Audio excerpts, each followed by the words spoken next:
EO Mahendra Singh आयो है मोदी ने घर में, he is not agree to take a strict action against them, he is not agree arrest them. वो ये कहता है कि मैं इन्हें अरेस्ट नहीं करूंगा, चाहे तू कितना भी भाग ले, मैं उसे अरेस्ट नहीं करूंगा। उत्तर प्रदेश के जनपद गाजियाबाद में एक ऐसा मामला सामने आया है जिसमें पिछले 1.5 साल से एक विवाहित महिला अपने पति की तलाश में भटक रही है। विवाहिता ने ससुराल वालों पर ही अपने पति को गायब करने का आरोप लगाया है। मुरादनगर गाजियाबाद के मोहल्ला महाजनान नानक चंद वाली गली की रहने वाली राजकुमारी गोयल अपने पति अर्पित गोयल की तलाश में पिछले 1.5 साल से भटक रही है। उसे शक है कि उसके पति को ससुराल वालों ने ही गायब कर दिया है ताकि उससे पीछा छुड़ाया जा सके। इसे लेकर पीड़ित महिला राजकुमारी गोयल की ओर से मुरादनगर थाना गाजियाबाद में मामला दर्ज भी कराया गया, जिसमें बताया गया है कि उसका पति अर्पित गोयल पिछले 1.5 साल से गायब है। राजकुमारी गोयल की शादी वर्ष 2019 में अर्पित गोयल मुरादनगर से हुई थी, जिसके बाद राजकुमारी गोयल अपने पति के साथ ससुराल में ही रह रही थी। पीड़ित महिला के मुताबिक ससुराल वालों का आए दिन दहेज मांगने से परेशान व सास ससुर द्वारा उसके पति की दूसरी शादी करने का प्रेशर बनाया जा रहा था, जिसको लेकर उसका पति 1.5 साल से गायब है। गायब पति को ढूंढने के लिए उसके सास ससुर कोई मदद नहीं कर रहे हैं। ससुराल वालों पर आरोप लगाते हुए महिला ने कहा कि यह उनकी चाल है ताकि वह अर्पित गोयल की दूसरी शादी करा सके। पीड़ित राजकुमारी गोयल पति की तलाश में यहाँ वहाँ भटक रही है। सभी रिश्तेदारों परिचितों के पास ढूंढा लेकिन कोई जानकारी नहीं मिल पाई। इस पर पत्नी का कहना कि अर्पित गोयल को उसकी माँ पिता ने गायब कर दिया है और उससे परेशान किया जा रहा है ताकि उससे पीछा छुड़ाया जा सके और अर्पित गोयल की दूसरी शादी कराई जा सके। घर वालों की मंशा है कि अर्पित गोयल से उसे अलग करा दिया जाए। प्रथम TV news India, Ghaziabad, Uttar Pradesh.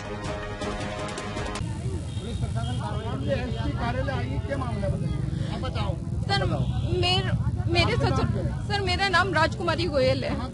मैं मुरादनगर की रहने वाली हूँ। मैं नानक चंद वाली गली मकान नंबर 118 रामभूल चीनी वाले महेश घी वाले बुद्ध गोपाल के परिवार से मैं बिलोंग करती हूँ। सर मेरे ससुराल वालों ने, मेरे जेठ अंकित गोयल ने, मोहित गोयल ने, विजेंद्र गोयल ने, पति अर्पित गोयल ने, सास निर्मल गोयल ने और मेरी जेठानियों ने सबने मेरे से राजनगर एक्सटेंशन VVIP निवास में फ्लैट की डिमांड की थी। कभी मेरे से 50,000 मांगते, कभी 1 लाख रुपए मांगते, कभी मेरे से 25,000, 28,000, कभी हनुमान जी का भंडारा कराने के नाम पर 12,500 रुपए मांगते। सर मैं छोटा मोटा अमाउंट में देती रही, लेकिन सर इन्होंने जब फ्लैट की डिमांड की तो मेरे लिए वो बहुत मुश्किल हो गया। मेरे फादर नहीं है, मेरे पापा नहीं है, मेरा सिर्फ एक ही भाई है। मेरे भाई को टॉर्चर करते हैं, मेरे भाई को यहाँ धमकी देते हैं कि तुझे जान से मरवा देंगे। मैं महिला थाने में आती हूँ तो महिला थाने में कहते हैं कि अगर घर पे आ तो तू अपने पैरों पर चल के गई है। मेरा जेठ अंकित गोयल जो महिला थाने में सर मैं लोहिया नगर महिला थाने में आई थी, वहाँ पे मेरी काउंसलिंग के लिए हुआ था, लेकिन मेरे पति मेरे सामने नहीं आते हैं। मेरे जेठ, मेरे ससुर काउंसलिंग के लिए सामने आते हैं। इन्होंने सर उसके बाद मैंने ऑब्जेक्शन उठाया कि इतना बड़ा अमाउंट है, मैं इतना बड़ा अमाउंट फ्लैट की मैं डिमांड पूरी नहीं कर पाऊंगी। मैं इसे मैं नहीं कर सकती हूँ, मैं इतनी बड़ी डिमांड नहीं पूरी कर सकती हूँ सर। उसके बाद इन्होंने मेरे को 25 दिन तक खाना नहीं दिया किचन के अंदर, जिसके एविडेंस मेरे पास है। मैंने सारी सीडी, मेरे जेठ ने मेरे से जो मेरे को गंदी गंदी गालियां दी हैं, मेरे जेठ ने जो मेरे को डिमांड की उसकी सीडी मैंने कोर्ट में जमा कर दी है सर। सर इतनी परेशानी कर दी इन्होंने, मेरे को खाना पीना नहीं देना। उसके बाद इन्होंने जब इन्हें देखा कि पैसा नहीं मिल रहा है, मेरे ससुर विजेंद्र गोयल जी का कहना, मेरी सास निर्मल गोयल का पति का कहना ये कि इसका 26 साल का बताकर, मेरे पति अर्पित गोयल की 26 साल का बताकर दूसरी शादी कराएंगे ये, और अब तेरा इस घर के अंदर कुछ नहीं है, तू अपनी दूसरी शादी कर ले। और वो अपनी सहपाठी के साथ गया हुआ है। आपकी शादी कब हुई? मेरी 23 जनवरी 2019 को शादी हुई थी सर। बच्चे हैं आपके पास? सर मेरे एक बच्चा कंसीव हुआ था, मेरा एक बच्चा था। इन दलिंदों ने मेरे से मां बनने का सुख तक छीन लिया। इन्होंने मेरे बच्चे तक को एक्सपायर करा दिया सर। इन्होंने मेरे जेठ अंकित गोयल ने मेरा एक्सीडेंट तक करा रखा है सर। क्या चाहते हैं सर? मुझे इंसाफ चाहिए। अब मेरे ससुराल वाले उसके बाद सर इन्होंने मेरे को, मेरे जेठ अंकित गोयल का कहना था थाने में चल, वहाँ पे लिख कर दे कि तू यहाँ पे अपने पति के साथ बाहर रहने के लिए जा रही है और अब इस घर में तेरा हम लोगों से कोई लेना देना नहीं है। मैंने कहा कि भैया अपने ससुर से कहा, मैंने कहा पापा जी ऐसे कोई होता है क्या? इस तरीके से थाने में अलग सुकून शांति बनाने के लिए तो सब अलग हो जाते हैं, लेकिन इस तरीके से मैंने ऑब्जेक्शन किया। मैंने कहा मैं थाने में लिख कर क्यों दूं? उसके बाद इन्होंने मेरे को परेशान करना शुरू कर दिया। कभी पानी की टंकी का कनेक्शन काट देते थे, कभी बिजली का कनेक्शन काट देते थे। इतना ही नहीं, रात को कमरों में मोटे मोटे चूहे छोड़ देते थे, जंगली चूहे, जिससे कि लड़की डर जाए, घर छोड़कर भाग जाए। आपने पुलिस कंप्लेंट की? सर मैंने कंप्लेंट की हुई है। और सर अब उसके बाद तो इन्होंने हद ये कर दी, मेरे पति को 1.25 साल से हो गया है। मेरे पति झूठ बोलकर मेरे से गए कि मैं गाजियाबाद मीटिंग में जा रहा हूँ, मैं दिल्ली मीटिंग में जा रहा हूँ, और सडनली वो अपना स्विच ऑफ कर लेते हैं। मैं अपने ससुर के पास फोन करती हूँ, पापा जी दिल्ली जैसे एनवायरनमेंट में मीटिंग के लिए बता रहे हैं, वो कहाँ गए हैं? तो ससुर मेरे बात को कोई रिस्पांस नहीं देते, कहते रात हो गई है सो जा। आपका भरण पोषण कौन कर रहा है? सर इन्होंने मेरे को बिल्कुल सड़क पर लाकर खड़ा कर दिया है। मेरा भरण पोषण, मेरे को आज तक मेरे पति ने एक पैसा नहीं दिया। मुझसे ये अपने पूरे घर का सारा खर्चा उठवाते थे। मेरे भाई से बोलते थे भाई से पैसा लेकर आ, यहाँ पे पैसा जमा कर।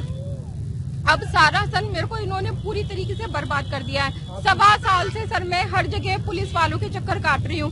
मैं यहाँ पर आ रही हूँ, यहाँ पर भी खड़े होकर मेरे जो जेठ अंकित गोयल है वो ये बोलकर गया है कि अगर घर में रहेगी तो इसे तेल छिड़क कर आग लगा दूंगा। इस बात से मैं बहुत परेशान हो गई, बहुत दुखी हो गई कि यहाँ से तो न्याय मिलता है, लेकिन यहाँ पर भी न्याय नहीं मिल रहा है। क्यों यहाँ पे उसकी अरेस्टिंग क्यों नहीं की गई? क्यों यहाँ पे प्रशासन ने मेरे जेठ अंकित गोयल की अरेस्टिंग क्यों नहीं की?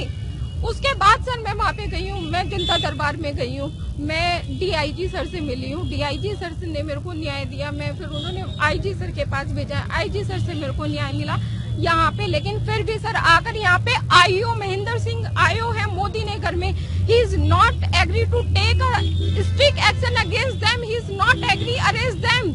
वो ये कहता है कि मैं इन्हें अरेस्ट नहीं करूंगा, चाहे तू कितना भी भाग ले, मैं उसे अरेस्ट नहीं करूंगा। सर सर मैं यहाँ पे एसएसपी सर से इन लोगों के ये 1.5 महीने से फरार है। डिस्ट्रिक्ट कोर्ट ने इन सबकी जमानत खारिज कर दी है। उसके बावजूद भी महेंद्र सिंह आयो जो he is posted in Modi Nagar, sir वो उन्हें अरेस्ट करने के लिए एग्री नहीं है। और ये बोलते हैं कि जैसे किसी छोटे बच्चों को बहकाते हैं उस तरीके से मेरे अधिवक्ता को प्रेशराइज कर रहे हैं, उनके अधिवक्ता से हैंडशेक करने के लिए। जो अधिवक्ता है, जो मेरे वकील हैं, उन्होंने कहा कि ये मेरी बहन की तरह, मैं ऐसे क्यों अपने क्लाइंट के एंटी क्लाइंट जो अधिवक्ता है उनसे मैं क्यों हैंडशेक करूं? सर ये आयोग है, वो होते हैं 1.5 महीने से मैं बोल रही हूँ कि सर किसी एनी वन पर्सन की, किसी की आप ये बता दीजिए, अरेस्टिंग कर लीजिए। मेरे पति का है, मुझे इतना ही बता दीजिए, इतना तो हक है मेरा इतना तो हक है कि मेरा पति मेरे को छोड़कर चला गया। मेरा पति है कहाँ, इतना तो बता दो। मेरे पति ने ना पासपोर्ट शेयर किया, ना वीजा शेयर किया, और ना ही उन्होंने अपनी कंपनी का नाम बताया हुआ है। एक पैसा सर 1.25 साल से ही is not share his passport, visa, company name, his proper location. वो कुछ भी शेयर करने के लिए तैयार नहीं है। और इधर मेरे ससुराल वाले मेरे पे प्रेशर बना रहे हैं कि तू डिवोर्स के पेपर पे सिग्नेचर कर दे, तेरा इस घर के अंदर कुछ नहीं है। ये तरीके हैं सर। आपका आगे की क्या एक्शन रहेगा? सर मुझे मेरा पति चाहिए, मुझे मेरा पति चाहिए, मुझे इंसाफ चाहिए, मुझे कुछ नहीं चाहिए, मुझे मेरा पति चाहिए। मैं तब तक डिवोर्स पेपर पे सिग्नेचर नहीं करूंगी, मैं अपने पति को डिवोर्स नहीं दूंगी। मुझे मेरा पति चाहिए। और